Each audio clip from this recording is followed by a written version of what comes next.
네, 평안들 하시죠? 복된 주일입니다. 오늘은요, 지난 2주의 연이어서 오늘은 예수님의 식탁 공동체. 저는 조금 더 강렬한 언어를 써서요, 예수님의 먹방, 그리고 교회의 먹방. 이런 제목으로 오늘 말씀을 전해봤으면 좋겠습니다. 제가 지난 2주 동안 계속 연이어서 그룹에 대한 이야기를 하면서 하나님의 임재와 하나님의 영광이 있는 그곳에 바로 이 그룹이라는 두 천사가 있었고요. 이 두 존재가 우리에게 얼마나 중요한지를 알았습니다. 이 두 그룹이 가지고 있는 그 네 가지의 모습, 인간으로서의 모습, 사자로서의 모습, 황소로서의 모습, 그리고 독수리의 모습이 예수님의 리더십을 상징하는 것이고, 이 예수님의 리더십을 상징하는 이것은 곧 인간들의 모습, 인간들의 성격을 또한 상징하는 것이어서 결국은 중요한 것은 이 네 가지의 모습이 한 몸 안에 있다 하는 이것이었습니다. 그래서 우리가 하나님의 영광과 하나님의 임재를 경험하기 위해서는 우리가 모일 때마다 하나 되는 것이, 서로를 용납하는 것이, 서로를 인정하는 것이 얼마나 중요한지를 배웠습니다. 그래서 결국은 예수님께서 이 땅에 오셔서 그 놀라운 리더십을 우리에게 실천해 주셨는데, 특별히 제가 지난주에 마르다와 마리아의 이야기를 통해서 오빠를 잃었던, 지금 나사로가 죽었을 때에 마리아와 마르다를 위해서 오신 예수님께서 마리아와 마르다를 위로하시는 장면을 가지고 예수님께서 두 사람의 다른 점을 그대로 인정하시고 두 사람의 모습을 그대로 인정하시고 그 꼴대로 그들을 위로하시는 예수님의 놀라운 리더십의 유형을 보여주면서 저희들이 또한 이 예수님처럼 우리가 모였을 때에 서로를 인정하고 서로를 용납할 때에만 비로소 진정한 예수님이 그토록 원하시는 예수님 기도, 아버지여, 아버지와 내가 하나 된 것처럼 나를 따르는 저들도 하나 되게 하십시오 하는 이 원리가 드디어 이 말씀을 통해서 우리가 또한 실천할 때 이루어질 수 있는 것임을 우리가 배웠습니다. 자, 오늘은요, 제가 이제 세 번째 시간으로 예수님의 먹방, 아니면 교회의 먹방, 이 이야기를 해야 되겠습니다. 왜냐하면 다른 더 많은 이야기도 해드릴 수 있지만 우리가 모일 때에 먹는 것이 얼마나 중요한지를 해봐야 되기 때문입니다. 자, 그러기 위해서 먼저 우리가 첫 번째로요, 동산을 거니신 하나님을 우리가 좀 생각해 볼 필요가 있습니다. 하나님께서 아담과 하와를 창조하시고 나서 아담과 하와와 어떠한 교제를 하셨는지 우리가 이 말씀을 통해서 유추해 볼 수 있습니다. 이미 아담과 하와가 불순종했을 때 하나님이 다시 그러셨던 것처럼 또 오셔서 동산을 거느셨습니다. 자, 이들이요, 아담과 하와가 이 소리만을 듣고, 그때 동산에 거니시는 하나님의 소리만을 듣고도 하나님이 계신 줄 알았다는 것은 그 전에도 하나님이 자주 오셔서 동산을 거니시면서 아담과 하와와 교제했다는 사실을 알 수 있습니다.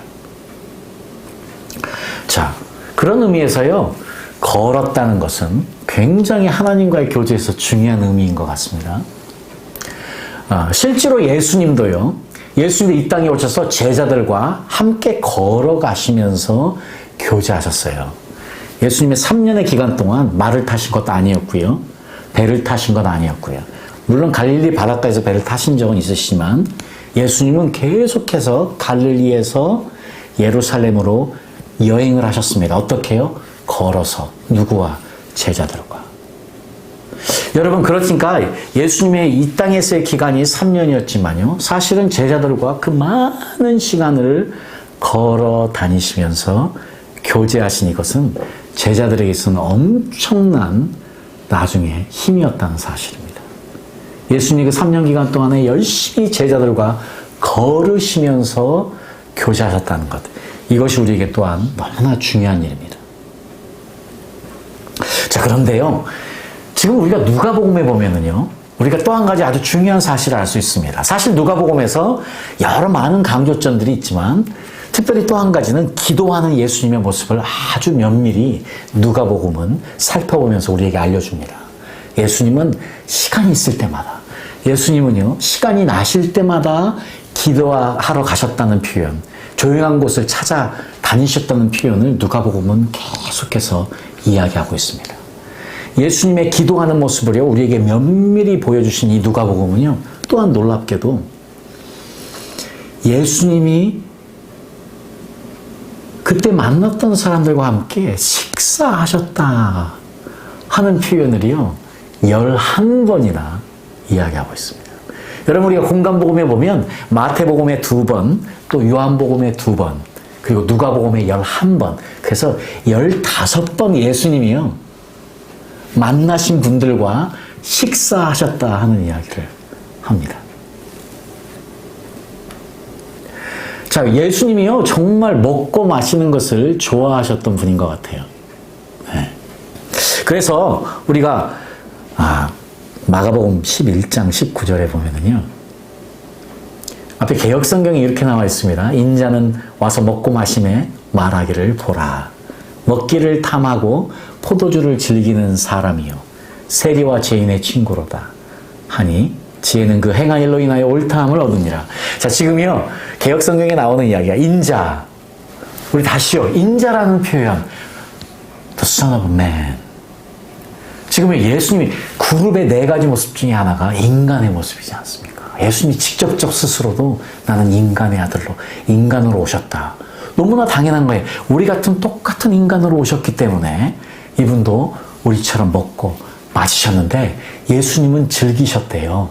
그러니까요, 지금 주위에 지금 사두개인들, 바리새인들이 와서 지금 뭐라고 하냐면, 밑에 나오는 것이 조금 더 쉽게 그걸 풀어놓은 성경이어서 현대인의 성경을 봐줘왔는데, 자, 여기 이렇게 이야기하고 있어요. 내가 와서 먹고 마시니까 이 사람은 먹고 마시기를 좋아하는 사람이요 세몬과 죄인들의 친구다 하고 이야기한다. 자, 이렇게 예수님이 이야기하고 계세요. 그 지금 예수님이 뭘로 유명해지신 거예요? 네, 먹고 마시는 것, 누구와? 세리와 죄인들과. 네. 그 예수님에게 있어서 이 먹는 것이 굉장히 중요한 일이셨던 것이죠. 네. 저희가 시간이 되면 사실은 이제 누가복음에 나오는 11가지 예수님이 누구를 만나서 드셨는지 쭉 살펴보면 또 우리에게 많은 여러 교훈들이 있는데, 제가 오늘은 그것을 좀 이제 통합적으로 말씀을 드리겠습니다. 자, 우리 문화에도요, 이게 있습니다. 식사 한번 하시죠. 언제? 저는 이거 너무 이 표현 너무 좋습니다. 너무 성경적입니다. 바로 예수님이요, 만날 때마다 식사 한번 하시죠 하고 예수님이 초대하시고 아니면 예수님이 초대받으시면서 그 장면을 누가는요, 잊지 않고 11번이나 기록하고 계세요. 네. 자, 우리 문화에도요, 식사 한번 하시죠 우리가 하는 이야기. 이게 너무 우리 문화에 익숙한 건데, 자, 우리 너무 잘 알지 않습니까? 우리가 식사 한번 하시죠 한다는 건 밥만 먹자는 게 아니잖아요. 만나서 그동안 무슨 일이 있었는지 이야기해보자. 자, 그동안 무슨 일이 너의 삶에 있었는지 좀 알아보자. 그래서 내가 너를 더 잘 이해해보자. 그래서 우리가 더 좋은 친구가 되자. 우리가 더 좋은 관계를 가져보자 하는 의미가 식사 한번 하시죠 하는 거 아닙니까?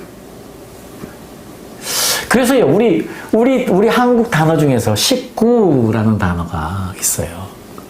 우리 패밀리, 우리 가족을 식구라고 합니다. 식구. 예? 이 이야기는요, 한 집에서 같이 밥을 먹는 사람 아닙니까?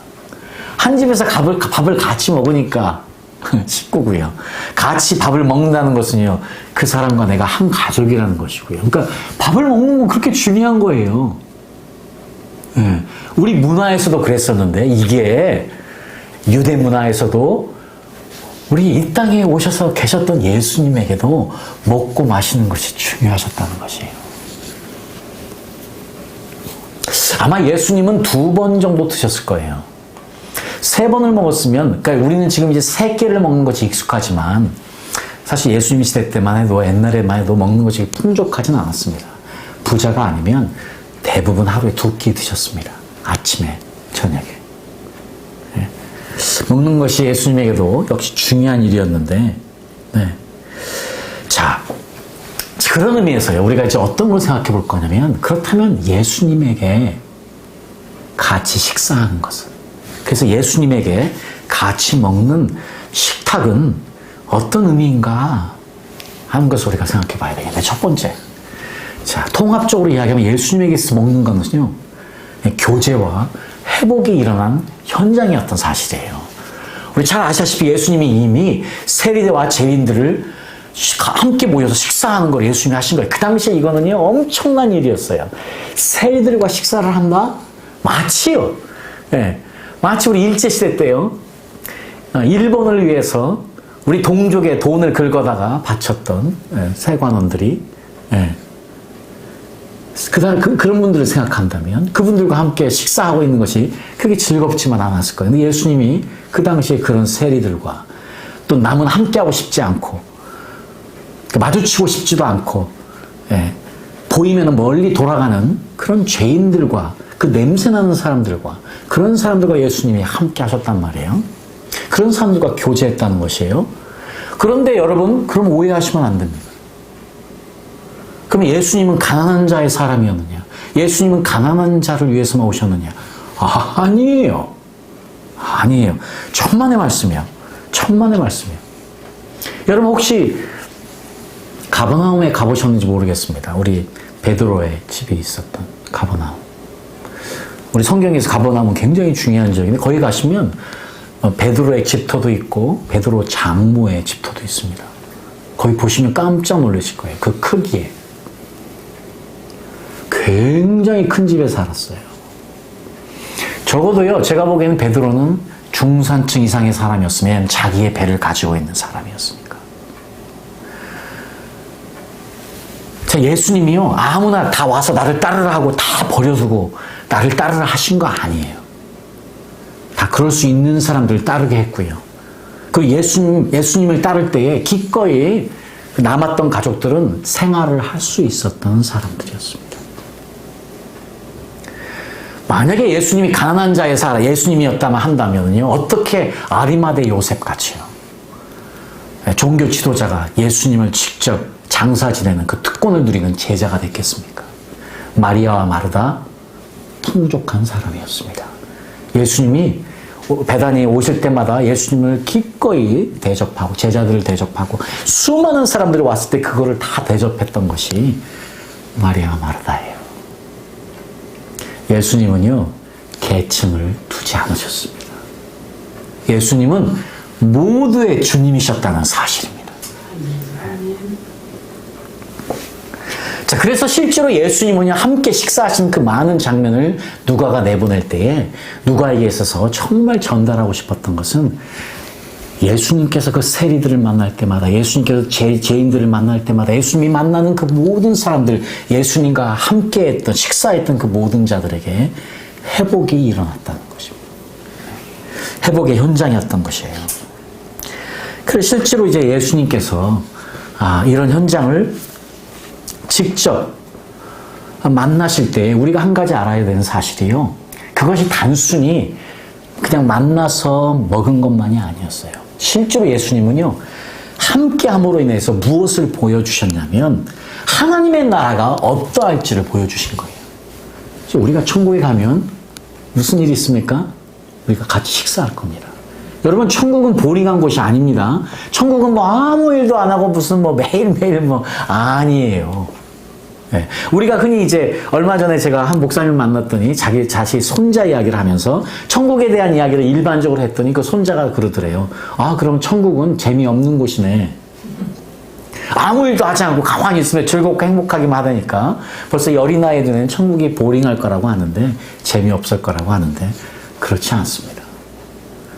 천국은요, 우리가 생각하는 것 이상으로 더 흥분되는 것이고 기쁜 것이고요. 우리도 거기서 이 땅에서 바쁘게 하는 것 같지는 않겠지만 여전히 우리가 해야 될 일을 하면서 주님과 함께하는 놀라운 곳인 것이지요. 네. 지금 예수님께서요, 지금 같이 식사하는 그 장면은요, 결국은 하나님의 나라가 어떠할 것이라는 걸 선포하신 것이고요. 결론적으로 예수님께서 의도적으로 더 가난하고 약한 자들과 함께 하셨다는 것은 결론적으로 예수님이 직접 말씀하신 마음이 가난한 자는 복이 있나니 천국이 저희 것입니다. 하나님의 나라가 누구에게 속해 있는 것을 선포하신 바로 그 장소였다는 사실을 우리가 또 하나 알 수 있습니다.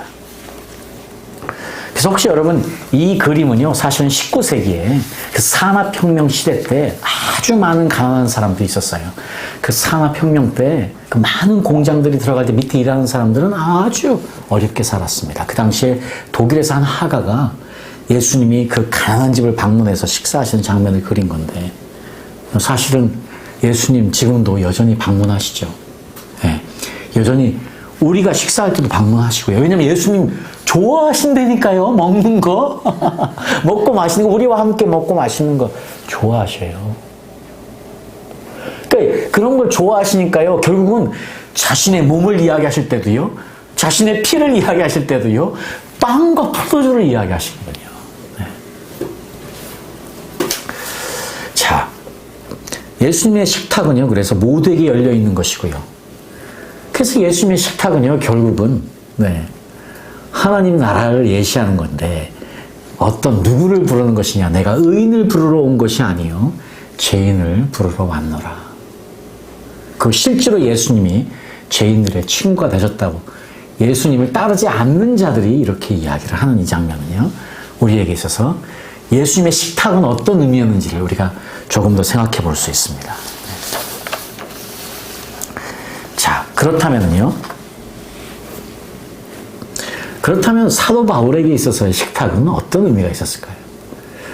자, 우리가 사도 바울, 우리가 생각해 보면은요. 자, 어떤 것을 한 가지 생각해 볼 수 있냐면, 사도 바울이 직접적으로 예수님의 성찬을 이야기합니다. 자, 특별히 고린도전서 11장에요. 성찬을 이야기할 때 이렇게 이야기합니다. 자, 우리가 흔히 성찬을 이야기할 때, 순전한 마음, 깨끗한 마음으로 예수님의 살과 피를 먹는 것을 이야기합니다. 그래서 합당하지 않으면 예수님의 성찬을 하지 말라고 이야기도 하지요. 자, 그런데 우리가 사도 바울이 직접적으로 이야기하는 성찬의 말씀을 가만히 들여다보면은요, 우리가 어떤 사실 한 가지를 알 수 있냐면, 특별히 31절부터 34절까지 한번 보죠. 자, 우리를 살폈으면 판단을 받지 아니하려니와 우리가 판단을 받는 것은 주께 징계를 받은 것이니 이는 우리로 세상과 함께 죄 정함을 받지 않게 하려 하심이라. 그런즉 내 형제들아 먹으러 모일 때에 서로 기다리라. 만일 누구든지 시장하거든 집에서 먹을지니 이는 너희의 판단받는 모임이 되지 않게 하려 함이라. 그 남은 것은 내가 언제든지 갈 때에 규정하리라. 자, 지금 여기서 핵심이 뭐냐면요, 성찬을 하는데 기다리래요. 지금 이게 중요해요. 지금 초대교회 때, 지금 예수님을 따르는 사람들이 초대교회 때 어떻게 성찬을 했냐면 성찬과 애찬을 함께 했습니다. 그러니까 한마디로 말하면 식사를 할 때에 성찬을 시작을 했어요. 식사를 시작하기 전에 떡을 먼저 떼서 시작을 했습니다. 예수님을 기리면서. 그리고 식사를 합니다. 그리고 식사 후에 포도주를 같이 마시면서 예수님의 피를 기렸습니다. 그러니까요, 초대교회 때의 성찬은요, 초대교회 때의 예배는요, 우리가 모인 이 형식을 갖춘 이런 예배가 아니고요, 모여서 자, 뭐 기도도 하고 또 시편도 읽고 했겠죠. 그러나 자, 정말 중심적인 것은요, 예수님이 원래 명령하신 것처럼 너희가 모일 때에 나를 기념하라, 나를 기억하라. 뭐 함으로? 떡을 나눔으로, 포도주를 마심으로, 십자가를 기억하는 행위. 그런데 그것이 어떻게 이루어졌느냐? 먼저 떡을 떼어서 먼저 한 입을 물었어요. 네. 그리고 계속 뻥을 먹은 거예요. 그러면서 이제 식사가 시작이 된 거예요.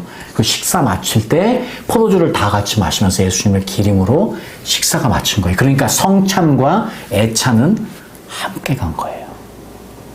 그러니까 우리가 함께 모였을 때 먹는 것이 굉장히 중요한 것이죠. 지금 우리가 예배 따로, 예배 끝나고 먹는 것 따로, 이거 아니에요. 우리가 함께 모이면, 그래서 제가 아까 말씀드린 거예요. 우리가 지금 이제 시간을 갖기 전에 서로 이야기하는 것, 이것도 예배예요. 예배 마치고 우리가 지금 오늘 함께 김밥을 먹을 텐데, 이거 예배예요. 여전히 끝나지 않은 예배예요. 그러니까 얼마나 이게 중요한 사실이에요. 지금 이 당시에 어떤 일이 있었느냐. 이렇게 성찬과 애찬을 함께 하는데 기다리지 못한 거예요. 누가? 부자들이, 중산층들이. 자, 이때 초대교회는요, 어떤 일이 있었습니까? 초대교회 때는요, 다 모였지 않습니까? 부자도 모이고, 가난한 자도 모이고, 노예도 모였어요. 근데 문제는 뭐예요? 부자들이나 중산층의 사람들은 일찍 왔어요. 그러나 일이 많고, 특별히 노예들 같은 경우는 자기의 모든 일들을 마치고 와야만 됐어요. 근데 문제는 이들이 늦게 옵니다. 그러면 원래는요, 오는 사람들이 자기의 음식을 가져와서 그것을 나누면서 함께 하는 것이 애찬이었어요. 그런데 나중에 오는 가난한 자들, 일하고 늦게 오는 자들이나 노예들은요, 먹을 것을 가지고 올 수 없었어요. 근데 이제 문제는 뭐였느냐? 그들이 늦게 왔을 때 아무것도 없는 거예요. 지금 예배 장소에 왔는데 그들은 같은 모임은 가졌지만은요, 배를 골무며 돌아갔어야만 하는 안타까운 일이 계속해서 일어난 거예요. 무엇 때문에? 일찍 온 사람들이요, 있는 빵을 먼저 나누고 다 먹어버리고, 일찍 온 사람들이요, 있는 포도주를 다 마셔서 술 취해 있을 정도가 됐으니까. 그 이야기를 들은 지금 사도 바울이 굉장히 힘들어하면서 지금 이야기를 하는 거예요. 그러면서 이야기하는 거예요. 지금 이야기하면서 지금 너희가 성찬 예수님의 몸과 예수님의 피를 마시기 전에 너희 형제들을 생각하지 않으면 이거 먹을 자격 없어 하는 이야기예요. 이 이야기가. 지금 원래 이 이야기의 의미는 형제자매, 너와 함께하는 형제자매 생각하지 않으면 너 성찬할 자격도 없는 자들이야. 먹지 마. 죄를 짓는 거야. 이거는 죄를 짓는 거야. 그래서 이게 성찬이 잘못되면 아픈 자들이 생기는 거야. 이 말씀이에요. 지금 제가 말씀드리는 이야기는 지금 초대교회 때에 지금 예수님을 따르는 사람들이 예수님의 모습을 그대로 보고 예수님이 함께 먹고 마시고 함께 나눴던 그것을 보고 그것을 예배화 시켜놓은 것이 성찬과 예찬인데, 그 예수님의 원래 의도를 잊어버리고 먼저 먹어버리고 술 취해서 있는 그 사람들을 향해서 너는 자격 없다 이야기하고 있습니다. 그래서 모일 때에 서로 기다리라 하는 거예요. 자, 그래서 이제 오늘날 우리가 지금 오늘 제가 간단하게 예수님의 식탁, 지금 사도 바울의 식탁 지금 이야기하면서 결국은 그렇다면 오늘날 우리에게 교회의 식탁은 어떤 의미냐 하는 것이죠. 교회는 어떤 곳이냐 하는 것이에요. 지금 저희들 모임은요, 솔직히 말하면 우리 가족들보다 더 진한 모임이어야만 합니다. 여러분, 심각하게 생각하셔야 돼요. 여러분, 교회는요, 나와서 주일날 11시에 나와서 예배 드리고 헌금 좀 하고 그냥 쌩하니 돌아가면 예배 끝난다? 무슨 소리를 하십니까? 죄송합니다. 제가 이런 말을 하면 무슨 X 소리를 하십니까? 교회는요, 운명 공동체입니다. Destiny Sharing Community. 우리가 운명을 함께 나눈 거예요. 왜냐면 지금 우리 믿는 사람들, 우리 교회, 우리 이 만남은요, 그 어떤 것보다 귀한 만남이에요. 왜 그런 줄 아세요? 우리는 운명을 함께 해요. 어떤 운명?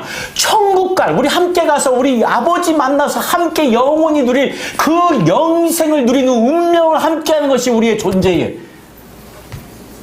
식구들도 그럴 수 없어요. 식구들도 그럴 수 없어요. 내 가족도 그럴 수 없어요. 우리가 함께 운명을 나누지 못하면 예수 안에서 이 땅에서 식구일 뿐이에요. 우리 교회에서 우리 믿는 자들의 모임은 이 엄청난 데스티니 쉐어링, 운명을 나누는 자들의 모임이 그렇기 때문에 우리는 식구보다 더 귀한 존재인 거예요. 식구보다 더 귀한 존재가 우리가 서로를 바라볼 때 이 느낌으로 교회를 와야만 합니다, 여러분. 이 느낌으로 우리가 서로를 바라봐야만 합니다, 여러분. 그렇지 않으면 예배가 아니에요, 여러분. 그러니까 내 옆에 앉은 자가 얼마나 나한테 귀한 사람이에요.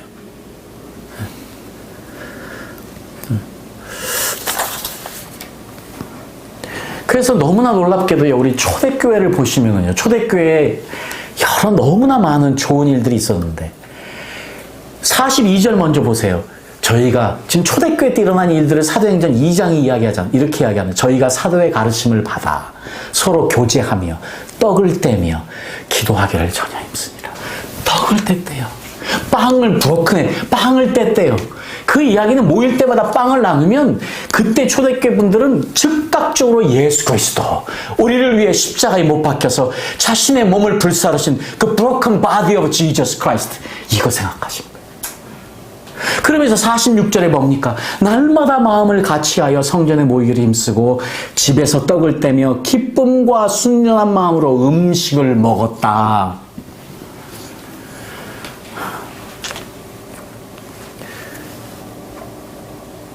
교회는 몇 명이 모이느냐가 중요한 것이 아니고요. 교회는 무엇이 중요하냐? 진짜로 주님이 원하시는 그런 식탁 공동체냐? 그게 중요해요. 서로 모여서 떡을 떼고 서로 기쁜 마음으로 음식을 먹으면서 서로를 인정하고 나누는 그런 공동체냐 하는 것이 더 중요해요.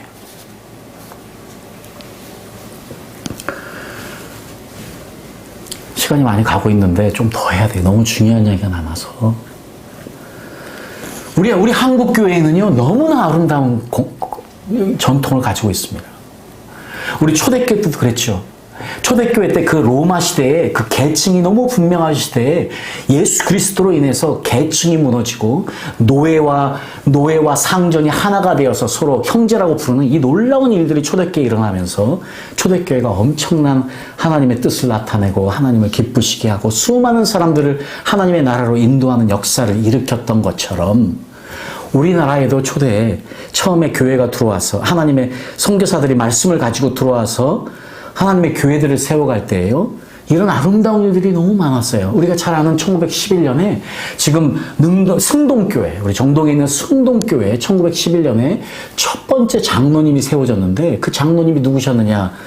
박성춘 장로님이십니다. 이분이 승동교회 첫 번째 장로님이셨어요. 이분이 누구셨는지 아세요? 백정이었어요. 백정. 지금요, 아직도 조선시대입니다. 그때 백정은요, 모든 계급 중에도 최하층이었던 걸 우리가 너무 잘 압니다. 지금요, 그 모삼열 선교사님 이때 오셔가지고, 이때 승동교회를 세우시고, 이때 뭐라고 이야기하냐면, 예수 믿은 지 1년 이상, 그리고 30세 이상이면 누구든지 투표로 장로가 될 수 있다 해서요. 이분을 추천하셨어요.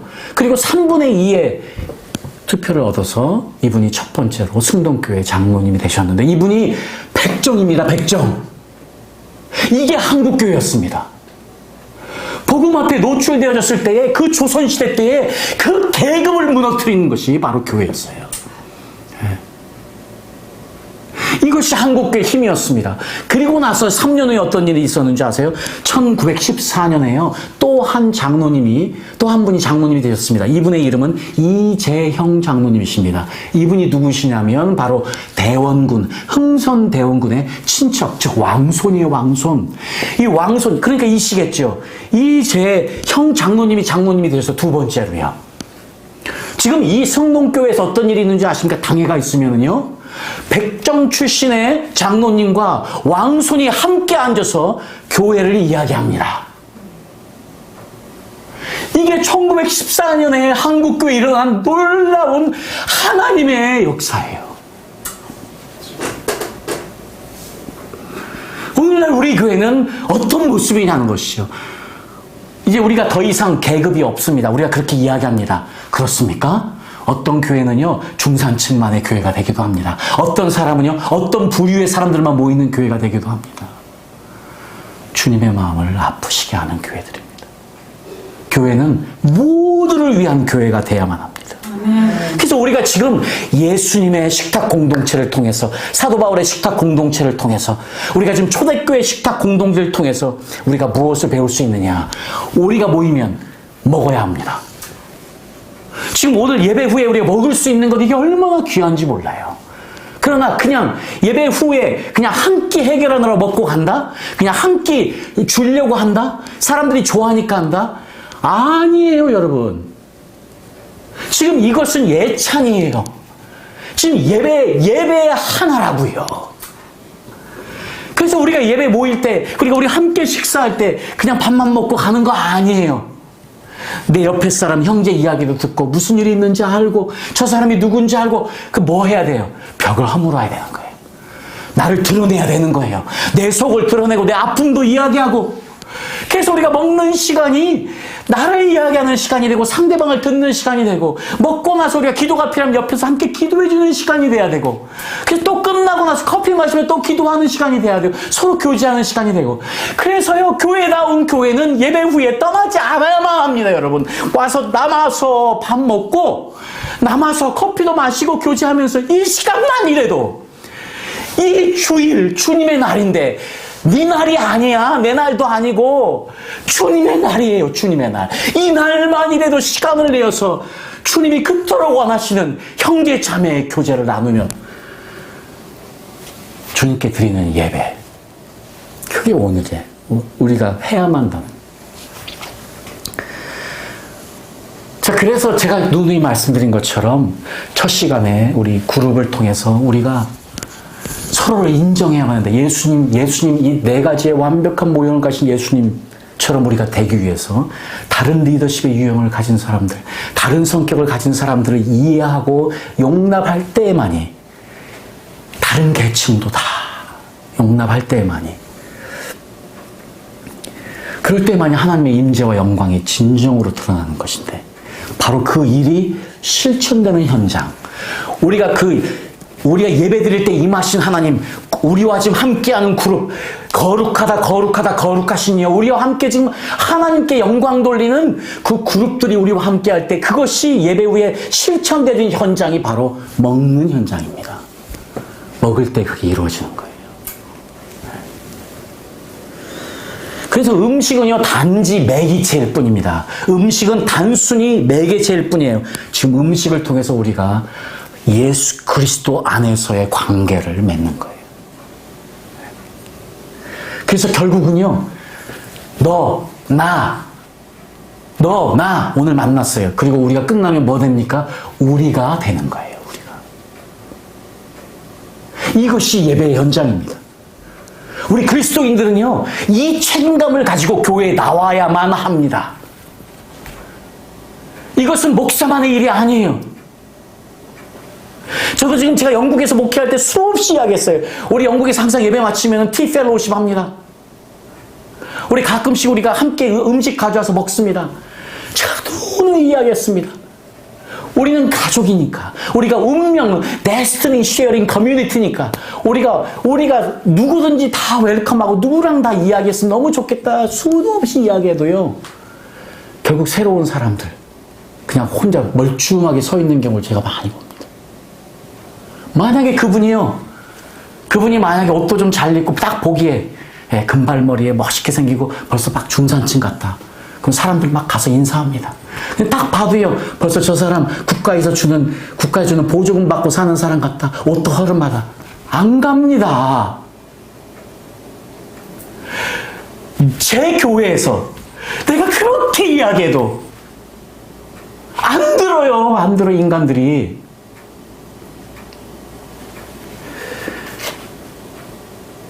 만약에 우리 안에도 이런 일이 일어난다면 그거는 교회의 역할이 아닌 거지. 교회의 존재가 아닌 것이에요. 우리는 지금 이 일을 함께 이루는 책임을 가지고 모인 것이에요. 이게 교회예요, 교회.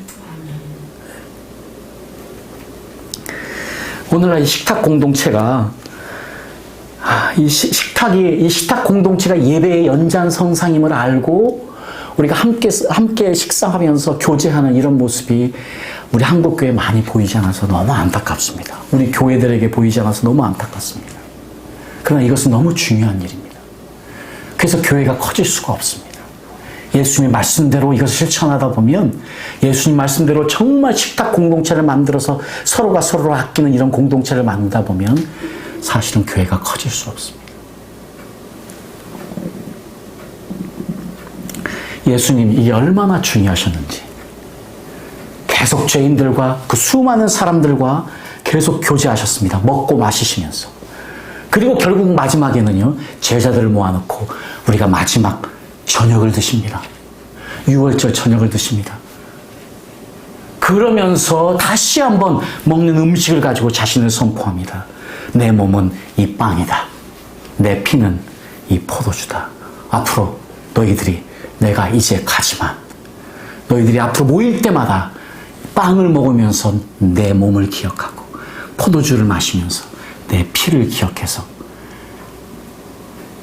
너희들이 내 몸과 피를 먹고 마실 때마다 너와 내가 하나 되는 것을 경험해라. 그리고 이 빵을 너희들이 함께 먹을 때에 너희가 하나 되는 것을 경험해라. 이것이 우리 예수님의 뜻입니다. 이것이 우리가 함께 모일 때마다 만들어야 될 예수 그리스도의 식탁 공동체입니다. 그것이 교회입니다. 자, 오늘부터 이제 저희 만나서 함께 식사할 때 새로운 마음과 새로운 자세로 우리가 예수님의 뜻을 이루는 저희들 됐으면 너무 좋겠습니다. 아멘.